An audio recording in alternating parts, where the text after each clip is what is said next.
It is time to return to the quiet. If you are still awake, let the sound of these words be like a soft rain against a window. There is no hurry. We have all the time in the world to watch this story unfold.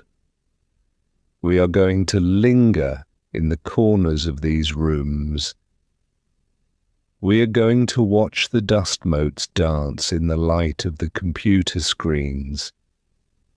Take a breath.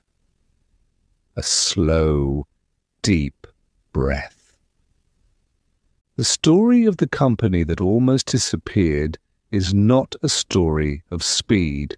It is a story of waiting. It is a story of what happens when the noise stops and only the essential things remain. Act 1. A company on the edge of disappearing. The office is in Chicago. It is a city of wind and steel, but inside these four walls it is very still. Imagine the carpet. It is a neutral color, a soft grey, that absorbs the sound of footsteps. There are 3 or 4 desks. They are made of wood, polished and cool to the touch. On each desk sits a heavy monitor. In 2003, monitors had a physical presence. They were deep. They took up space. They hummed with a specific, high-pitched frequency that you only noticed when you turn them off. The company 37 Signals is fading. To fade is a slow process. It begins with a calendar. You look at the grid of the month ahead and you see white space. In the world of a design studio, white space on a calendar is a heavy thing. It means no projects, it means no deadlines, it means no income. The founders sit in their chairs. They are background figures in this room. We see only the back of their heads, the slight slouch of their shoulders as they read news sites to pass the time. The silence of a failing company is different from the silence of a library. It feels thick.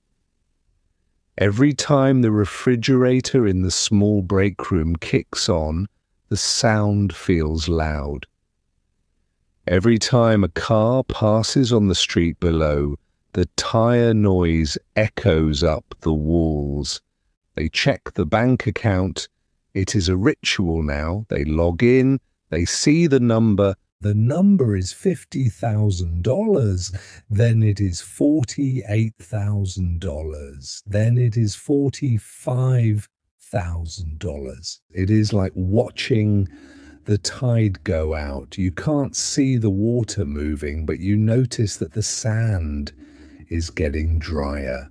You notice that the rocks are starting to show. They have enough money for about 90 days. In 90 days, the number will be 0. When the number is 0, the lease on the office ends. The monitors are packed into boxes.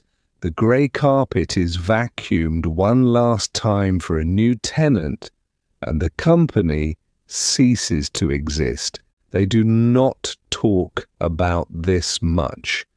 They just feel it. It is a cold draft under the door. They spend their days looking at the tools they use.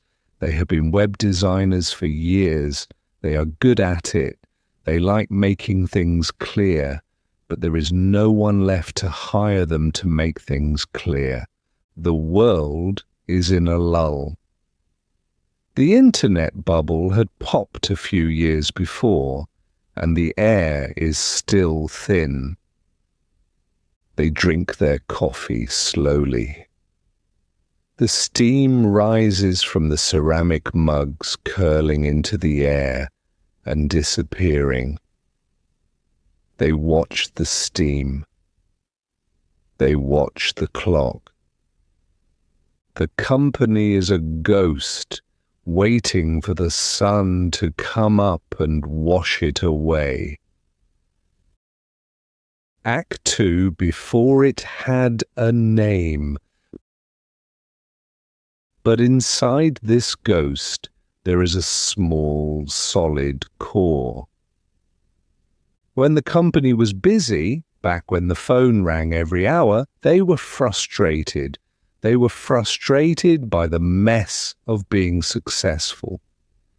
Think of a project as a physical object. If you have 10 projects, you have 10 objects to carry. But in web design, projects are made of 1,000 pieces. There were emails, hundreds of them. They lived in different inboxes. One person had the email about the logo. Another person had the email about the color scheme. There were files. They were on zip disks. They were on servers. They were named final_v2.jpg and final_v3_really_final.jpg. The company felt scattered. They felt like they were losing their breath, just trying to keep up with where everything was. And so in the quiet moments between the chaos, they started building a place to put things. They didn't call it a product. They called it the internal tool. Imagine a single web page. It is mostly white. At the top, there is a tab that says Messages. Next to it, a tab that says To Do. They would sit in the office and write code for this tool. The sound of the keyboard is a rhythmic, percussive song. Clack, clack, clack, tap. They weren't building it for the world. They were building it so they wouldn't feel so tired at the end of the day. They wanted a place where they could see the whole project at once, a bird's eye view. They used the tool to build the tool. They would post a message. I think the font should be slightly smaller. Then they would go into the code, make the font smaller, and check it off a list. The tool was simple. It was almost boring. It didn't have animations. It didn't have bright colors.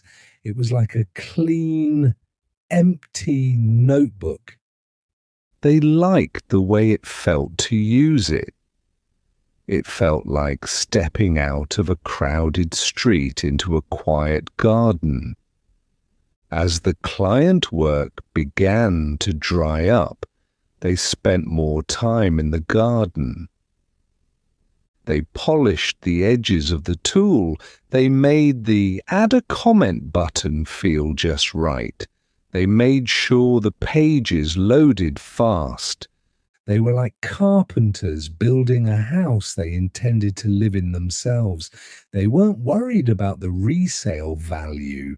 They weren't worried about what the neighbors thought. They just wanted the floors to be level and the windows to be tight against the wind. The name Basecamp came later. A base camp is a humble place. It is not the summit of the mountain. It is just the place where you prepare.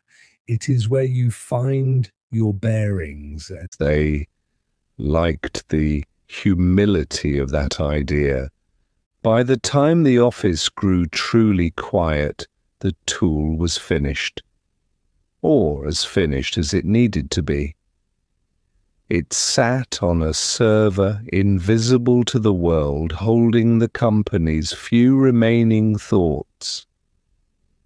The company was on the edge of disappearing, but it had built its own life raft. It just didn't know yet if the raft would float. Act 3. The 90 Days. The 90-day countdown begins not with a clock, but with a realization. One morning, the light in the office feels different. It is the light of a winter morning in Chicago, blue and sharp. The founders look at the budget. They have a choice. They can spend the last of their money trying to find new clients. They can buy ads.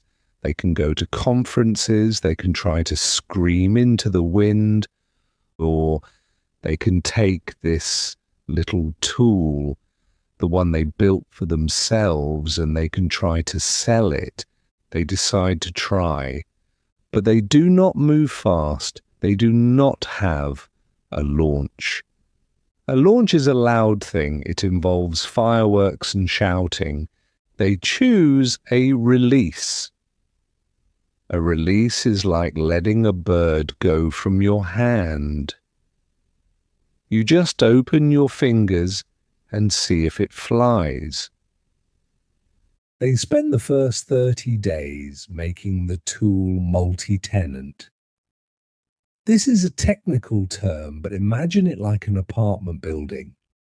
Before, the tool was a single-family home, just for them.